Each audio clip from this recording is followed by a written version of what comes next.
I still remember the fluorescent lights of that store, too bright, too clean, trying to convince everyone that the world was safe as long as you had a credit card in your hand. It was Cyber Monday, the day after the weekend of wild discounts, and people in our little town had spent weeks talking about it.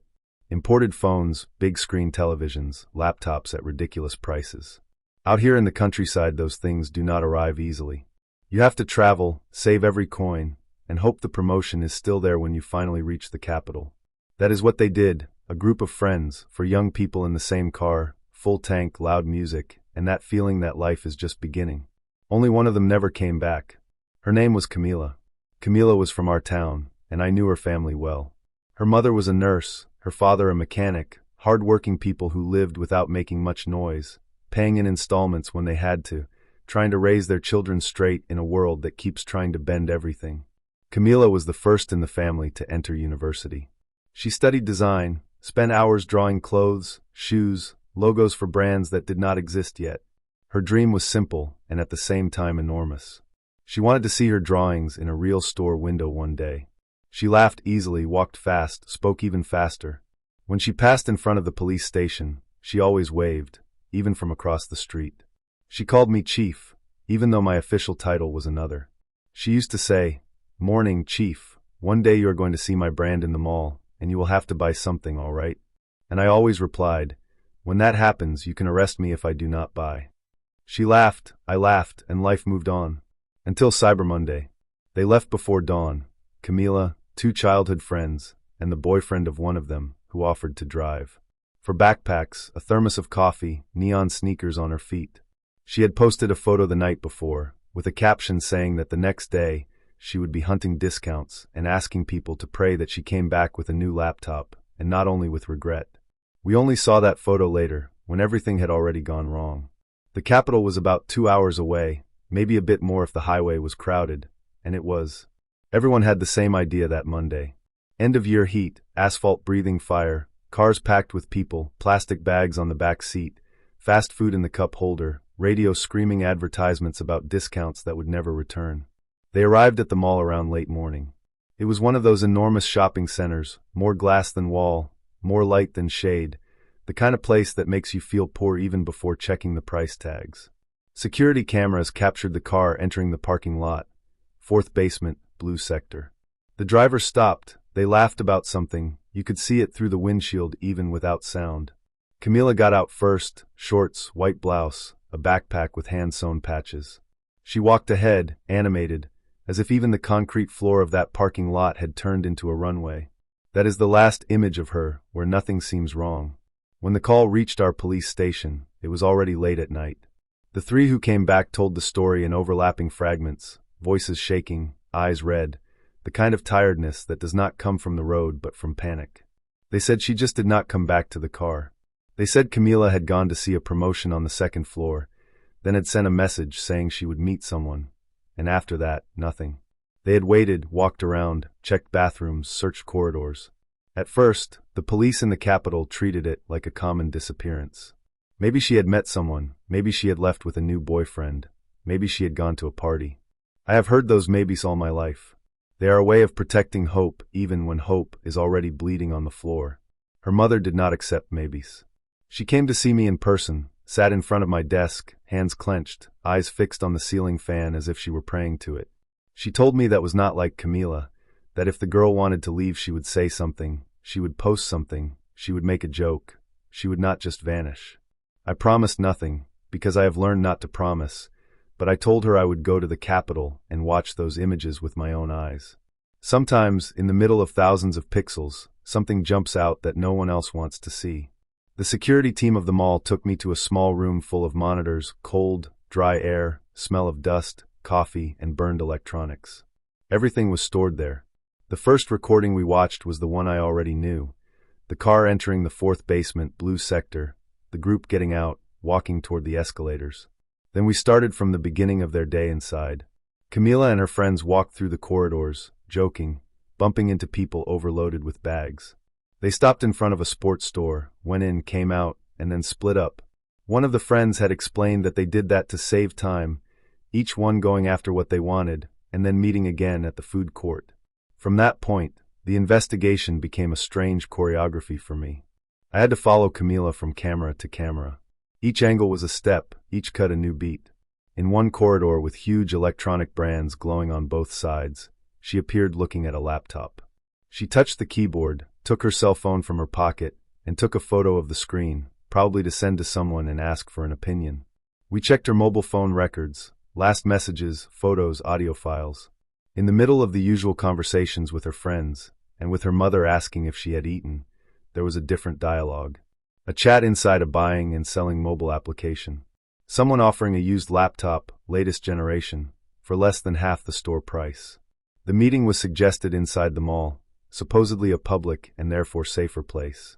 Camila had written that she was at the mall and asked if they could meet there that same day. The answer came quickly, saying the person was in the parking lot on level 3, red sector, claiming there was no signal inside the supermarket, and asking her to come alone to test the laptop calmly. I read that sentence more times than I care to admit. Each reading tightened something inside me. We synchronized the time of the messages with the camera images. When she wrote that she was going up to level 3, she was in front of a clothing store. Then she turned right, walked to the elevator, looked at the screen of her phone, pressed the button and waited. The elevator doors opened, 3 people came out, and she went in alone. After that, she disappeared from our field of vision. Not all cameras work, and not all images are useful. There are blind spots, corners, places where, for some reason, no one bothered to put a lens. When the security employee switched to the camera that should show the parking area of level 3, red sector, we saw the elevator doors and the movement around them, people coming and going, strollers, shopping bags, the normal chaos of a promotion day. But we did not see Camila stepping out. We rewound and fast-forwarded, checked angle by angle, and there was nothing. She had gone up in a metal box surrounded by cameras, and had come out in a place where she simply did not exist. At first I wondered if we had made a mistake with the time, if the clocks of the mall and the telephone company were not aligned. Technology is only precise in advertisements. In real life it is always a little crooked. But the timeline matched. The only explanation was that the camera that should show the elevator doors on that side was not working. When we went to check, the mall technician admitted it had been off for a while. Maintenance had been requested but never done. A blind spot, right where a young woman had vanished, on a day with more people than usual, more noise, more distraction. I felt anger, not the loud type that makes you shout, but the cold one that locks your jaw. Technology is sold as protection, but protection that does not work is worse than no protection at all. It gives a false sense of safety and makes people let down their guard. If the cameras had abandoned us at that crucial moment, the digital traces had not. Her mobile phone never connected to any wireless network again after she entered the elevator, but for a few minutes it still communicated silently with the towers of the telephone company. The last signals indicated movement, from the mall to a point a few kilometers away, and then total silence. We requested the registration data of the person who had chatted with her on the application. The profile had a fake name, had been created recently, showed no photo and no past evaluations. But the Internet Protocol address was not fake. It led us to a small rented apartment on the edge of the capital, the kind of place where no one knows the neighbor's last name, where doors are just thin barriers between people and secrets. I went there with a team from the capital. The sky was heavy, rain beginning to fall, as if the city itself knew what we were about to find. The man who opened the door was in his 30s, with a quiet face and neutral clothes, the kind of person you would not remember 10 minutes after crossing him on the street. On the table, there was a disassembled laptop and 3 mobile phones, none of them registered in his name. At first, he denied everything, said he only sold electronics from time to time, nothing illegal. When we mentioned Camila's name, he blinked. It was a small gesture, almost nothing, but I have spent many years watching faces. Tiny cracks always appear. We seized the devices. In the memory of one of the phones we found more chats on the same buying and selling application, always in the same style. Young women searching for good deals, invited to meet in public places that suddenly turned less public as soon as they stepped into the wrong corner. Most of those conversations had never turned into real encounters. The victims gave up, did not show up, or decided to bring someone along. Camila did not. We asked him about his car, and he told us he owned a dark sedan, an older model, the kind that disappears into any garage. We went back to the mall images, to level 3 red sector. In one distant camera, half obstructed by a concrete pillar, we saw it. a dark sedan stopped near the blind spot. The driver stayed inside, engine running. The timestamp matched the moment when Camila had entered the elevator on the level below. A few minutes later, the car left. No one seemed to approach it on camera. The plates were not visible, but the shape, the model, even a missing hubcap, matched his vehicle. Technology does not solve crimes alone, but it can draw a map, and that map was pointing straight at him. What came next is the part one least liked to remember. Following the route suggested by the last signals from her mobile phone, the team found a vacant lot near an industrial area, a forgotten strip of land used as a shortcut by trucks. Bushes, scattered trash, and a silence that felt wrong. There, we found what we already feared. I will not describe the details. It is enough to say that Camila did not leave that mall alive. The meeting arranged by message, in the comfort of her screen, had turned into a trap as soon as she stepped into that elevator. Later, forensic work confirmed what the investigation had drawn. She had been lured by a false advertisement, taken by surprise in the blind spot of the cameras, forced into the car, and discarded like something worthless by a man who saw the discount season as perfect camouflage for his hunt. He confessed part of it and denied the rest. Predators always try to rewrite the story. But the traces on his devices, in the car, on his clothes, and in that terrible place, told a version he could not erase. He was convicted. The law did what it could, which is never enough.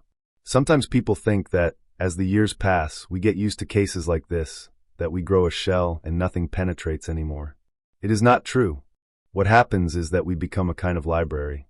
Each case is a book placed on a shelf. Some are thin, others enormous. Some we can go years without opening. Others fall on our head every time a certain word is spoken. Cyber Monday is one of those words for me now. When the advertisements appear again, promising impossible discounts and easy happiness, I remember Camila walking between the windows, eyes shining with plans, backpack full of dreams. She was not stupid, she was not reckless. She was just young, and she trusted too much in the idea that public places are automatically safe, that if everyone does something, it must be fine. Technology gives us that illusion. We walk with a small screen in our hands, talking to strangers through colorful icons, and we forget that, on the other side, there may be someone like him. I also remember her mother, sitting in front of my desk, asking if we had already checked that thing on the internet where people sell cheaper things. She did not even know the name of the application, but she had understood, faster than many specialists, that the key to her daughter's disappearance was inside that invisible world of messages and notifications. The world changed fast, faster than many police stations, faster than many parents, faster than many laws. We who investigate had to learn to read new tracks, not only footprints on the ground, but footprints on glass screens, deleted messages, tower connections, internet protocol addresses, and security cameras that see everything except what really matters when someone decides to save money on maintenance. Whenever I pass in front of the small design shop in our town, I think of what Camila could have become. Maybe she would have opened something like that. Maybe she would have moved to the capital, traveled the world, posted photos from places I will never know. Instead, what remains of her story lives in folders, in court documents, and in my notebook of cases that I review when sleep refuses to come. I still keep a printed screenshot of her last message, saying she was going there, saying that if everything was all right she would take it. I look at that phrase and think about how many young people write almost the same thing every day. They go to meet someone they only know from a profile picture, convinced that because it is Cyber Monday, because it is daytime, because the place is full of people, nothing truly bad can happen. But evil does not need darkness. It only needs a blind spot, a few minutes of distraction, and someone who knows how to use both. In the end, my work is to try to close these blind spots, even knowing that, as soon as we cover one, the world invents another. Still, I keep going, because behind each case number, each digital file, there is someone like Camila, a girl who waved at me on the street, who dreamed of seeing her name in a store window, and who, on a Cyber Monday full of lights, was swallowed by a shadow that should never have been there.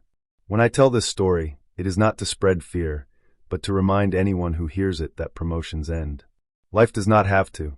So every time Cyber Monday comes around again, and the city starts talking about discounts, queues, and new phones, I remember her. And in silence, inside this old office, I make the same promise I once made to her mother, without using the word promise. As long as I wear this badge, I will keep looking, both at the streets of our town and at the glowing screens that now rule our lives, trying to make sure that on the next Cyber Monday, no one else disappears between the store windows and the wireless signal.